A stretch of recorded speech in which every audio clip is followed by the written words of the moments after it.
it's even worse. It's taken totally literally. It is the word of God, and whole legal systems of certain countries are based upon it, with horrific results.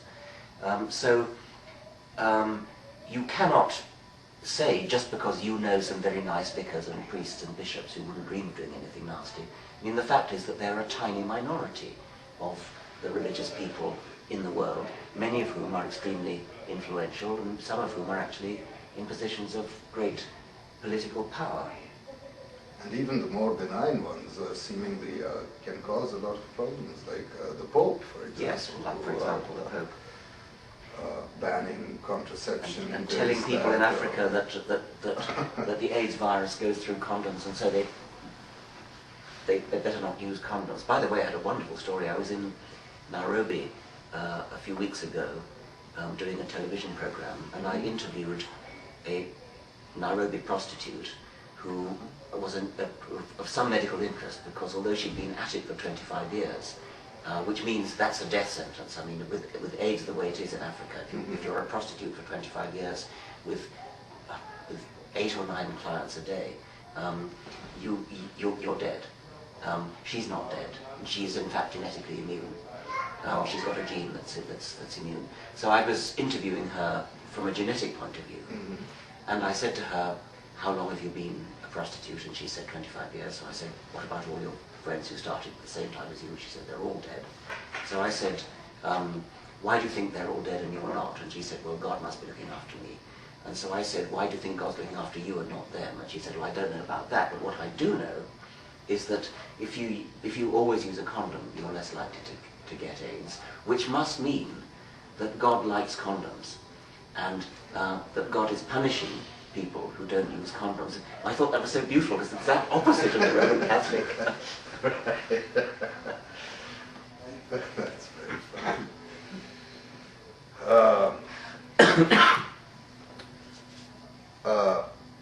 One last question is that with all the information coming out of the Human Genome Project,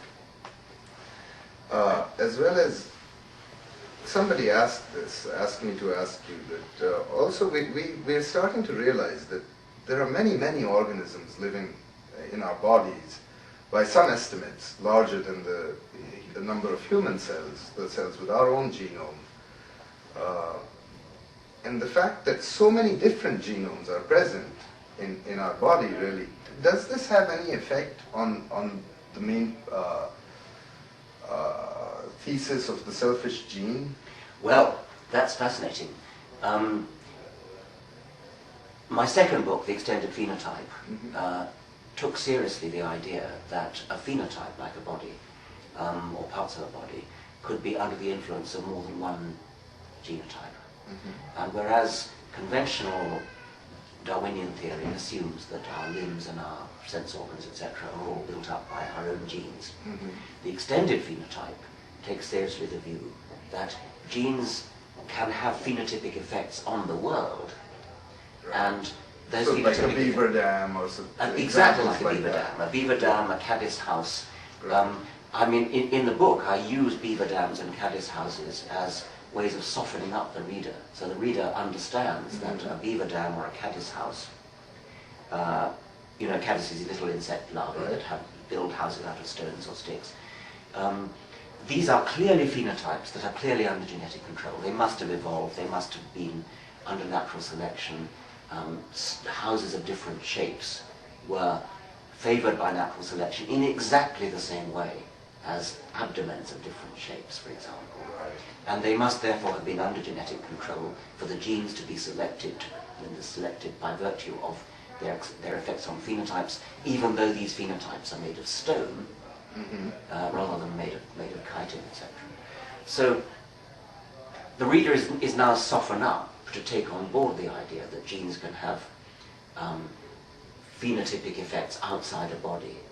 Then we move on to parasites that live inside bodies, worms and things, that manipulate bodies, manipulate the behavior of an animal to make that animal more likely to pass the parasite on in the way that the parasite, quote, wants.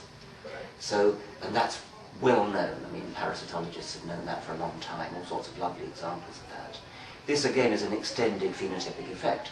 The behavior of the host, which is altered in such a way as to benefit the parasite, that is an extended phenotypic effect. Under control of the genes of the parasite. And the reason I say genes of the parasite is that this is obviously an adaptation and that's been selected by Darwinian selection. That means genes are involved.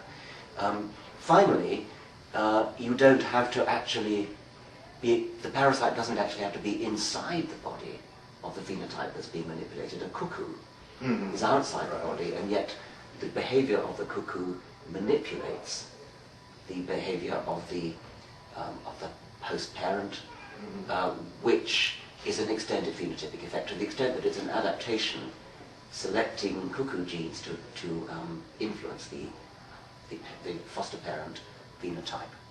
So we are stuffed full of bacterial genes in bacterial bodies. It is entirely within the rubric of the theory of the extended phenotype that those bacterial genes could be influencing our phenotypes. And I mean, that would be a triumph for the theory of the extended phenotype if that proved to be the case. Termites are even more stuffed full of microorganisms of various sorts. They can't digest wood. Termites live on wood. They can't digest wood without microorganisms. So the microorganisms are vital to their economy. And again, I've speculated that that maybe the whole termite colony is being run by the microorganisms in termite guts. You're good at reversing these I love perspectives, aren't you? This selfish gene trick. That's right. And of course, as you know, mitochondria, on which we totally depend for our metabolism. Mitochondria once upon a time were bacteria and have now become so symbiotically cooperative that only very recently was it even recognized that they were originally bacteria. And it's highly plausible that mitochondrial genes might have effects upon metazoan phenotypes, upon our phenotypes. Fascinating. Well, would you like to say a few words about your current projects? Or what are you working on? Well, I'm I'm writing a book which is published as a very, next year's Darwin's bicentennial, and it's also the 150th anniversary of the origin of species. And so every publisher and his dog is trying to bring out a book about Darwin in one way or another. And so I was persuaded to do a book about, and I'm doing the evidence for evolution, and I haven't got a title for it yet. A sort of collection of different sorts No, it's not a collection. It's a proper book on the evidence for evolution. I haven't actually ever done that. My books previously have been, well, as you say, the self-regime and the extended phenotype have been turning upside down ideas on evolution. Many of my other books have been not so much presenting evidence as breaking down barriers to the believability. The Blind Watchmaker and Climbing Mount Improbable, for example, are books that sort of take things that people find hard to believe, like they think evolution is a theory of chance, and so you want to break that down, that sort of thing. I've never actually set out the evidence from fossils, the evidence from comparative genetics, comparative biochemistry, that would be, geography, and so on. Besides being fascinating, that sounds like a very useful thing to be collected in one. I mean, it's been unused to say that. Especially as a thing to present to people who are, who don't know. Yes, and who are likely to come under the influence of. I mean, it's sort of the other side of what you've done with the God delusion. Yes, that's right. You've shown why this is wrong, and now you say, look, here's what if you look at the evidence, yes. That's more what you should believe. Sure. Yes.